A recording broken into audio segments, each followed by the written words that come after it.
Okay, new topic, the stages of the British colonies.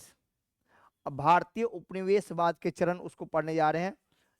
इसको ढंग से पढ़ना, ये भी इंपॉर्टेंट टॉपिक है, इसी का एक पार्ट है जो हम लोग जो पढ़ने जा रहे हैं, उसी का एक पार्ट है। The stages of British colonialism, इसको हिंदी में कहते हैं बेटा भारतीय उपनिवेशवाद। भारतीय उपनिवेशवाद के चरण।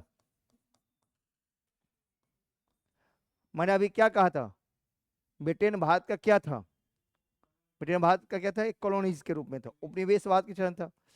अब हम लोग जानते हैं the foundation of the British colonies in India was laid from 1757। पहले सुन लो उसके बाद लिखना। मैंने क्या कहा, the foundation of the British colonies in India was laid from 1757 after battle of Plassey. यानी कि आफ्टर बैटल ऑफ प्लासी 1757, तो 1757 के बाद यानी यहीं से भारत में ब्रिटिश उपनिवेशवाद की शुरुआत होती है, फाउंडेशन यहीं से है। ओके, तो भारत में जो उपनिवेश बनाया ब्रिटिश, इसका कुछ अपना उद्देश्य होगा। The objective of British India, तो क्या था ऑब्जेक्टिव, तो ऑब्जेक्टिव क्या था, hold over the means of the production of goods in India to earn maximum profit. यानी भारत से में अधिक से अधिक लाभ कमाना। मैंने क्या कहा था, उपनिवेशवाद का उद्देश्य होता है क्या, कि अधिक से अधिक लाभ कमाना। जो उपनिवेश जो देश है, जो हाँ देश है, वहां उसका आर्थिक शोषण करना। इसका अर्थ निहित किस में है, आर्थिक शोषण में है। इसलिए उन्होंने सोचा कि हमें भारत से ऐसे वस्तुओं को उत्पादन पर बल देना है जिससे हम अधिक से अधिक पैसा कमा सके और अधिक से अधिक हमें लाभ प्राप्त हो। दूसरा, to capture the sources of those goods which had a market in Europe, which had market in Europe, Bharat में नहीं, कहां पर, हमें ऐसे वस्तुओं पर अधिकार करना है जिसकी मांग यूरोप में सबसे अधिक हो, यानी खपत अधिक हो। भारत से अधिक मांग कहां पर हो, यूरोप में। यानी मांग अधिक होगा, यानी नहीं कहते डिमांड एंड सप्लाई वाली बात, मांग अधिक होगा तो क्या होगा, पैसा अधिक होगा। अब मांग क्या है, वही कैश क्रॉप्स, स्पाइसेस यानी मसाला, इंडिगो, कॉटन, सिल्क, जूट, ठीक है, तो इन सब के, टी, कॉफी, तो जिनकी मांग यूरोप के मार्केट में अधिक था, तो इसीलिए इन्होंने क्या किया कि उपनिवेशवाद की स्थापना की। पहले ये लिख लो, पहले ये लिख लो, उसके बाद मैं बताऊंगा इसका ऑब्जेक्टिव लिख लो, उसके बाद बताऊंगा उपनिवेशवाद के कितने चरण होते हैं। तो उपनिवेशवाद के 3 चरण होते हैं, 3 स्टेज हैं इसके, और तीनों स्टेज के बारे में मैं अभी समझाऊंगा। लिख लीजिए, पहला लिख लो, पहले इसके लिख लो, the foundation of British colony in India. The foundation of British colony in India was laid from 1757. The objective of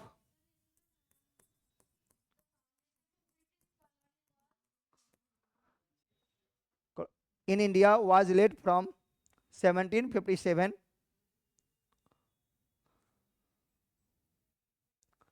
The objective of British India, the objective of British India were, the objective of British India were mainly to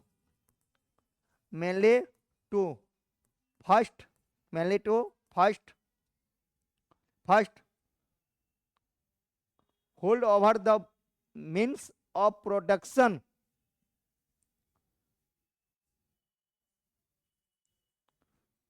hold over the means of production of goods in India to earn maximum profit,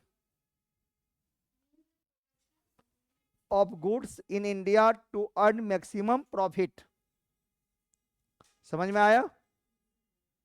अधिक से अधिक क्या कमाना है, लाभ कमाना है।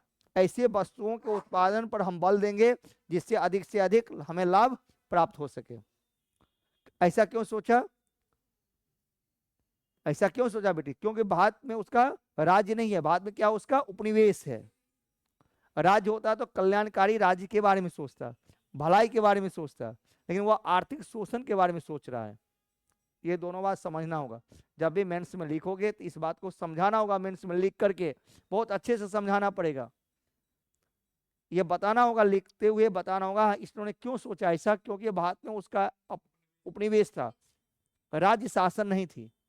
यदि राज्य शासन होता तो यहाँ के कल्याणकारी राज्य के बारे में भी ब्रिटेन सोचता, लेकिन एक उपनिवेश होने के कारण ही वह किसके बारे में सोचा, आर्थिक शोषण के बारे में सोचा, अधिक से अधिक लाभ कमाने के बारे में सोचा, और कुछ भी नहीं।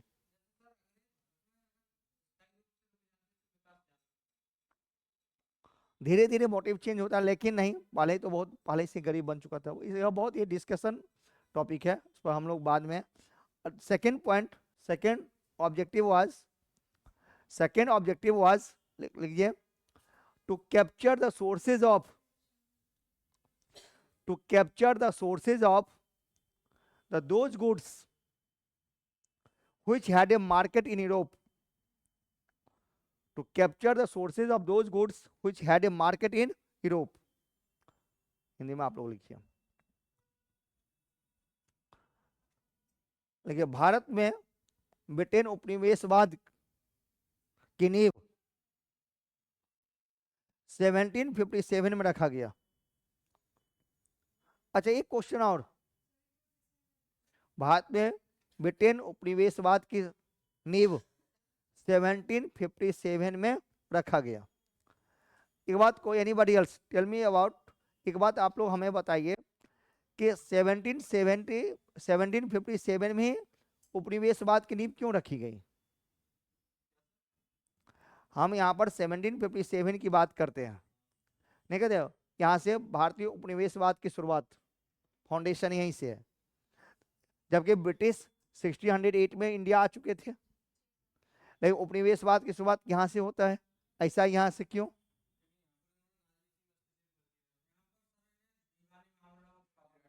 राइट, ठीक है। यहाँ पर देखते हैं, यहाँ 1608 to 1757, यहाँ पर क्या था, एज ए ट्रेडर्स के रूप में काम करते थे। लेकिन 1757 में क्या होता है, बैटल ऑफ प्लासी, ठीक है। उसके बाद होता है 1764 में बैटल ऑफ बक्सर, हम लोग पढ़ चुके हैं। तो बैटल ऑफ प्लासी के बाद बहुत सारे राइट्स बिहार, बंगाल, उड़ीसा में ब्रिटिशर्स को मिलता है, और पॉलिटिकल इंटरफेयर भी होता है। आज जो प्रोसेस कंप्लीट कब हुआ, 1764 में। कब से? बक्सर के युद्ध ने उसको कंप्लीट कर दिया, उसको पूरा कर दिया, पूर्णतः पूरा कर दिया। तो फाउंडेशन वहीं से हुआ, ठीक है। तो लिखिए,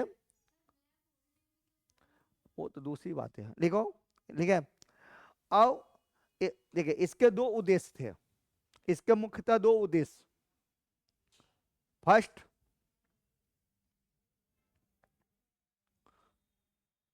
ऐसे वस्तुओं के उत्पादन पर बल देना, ऐसे वस्तुओं के उत्पादन पर बल देना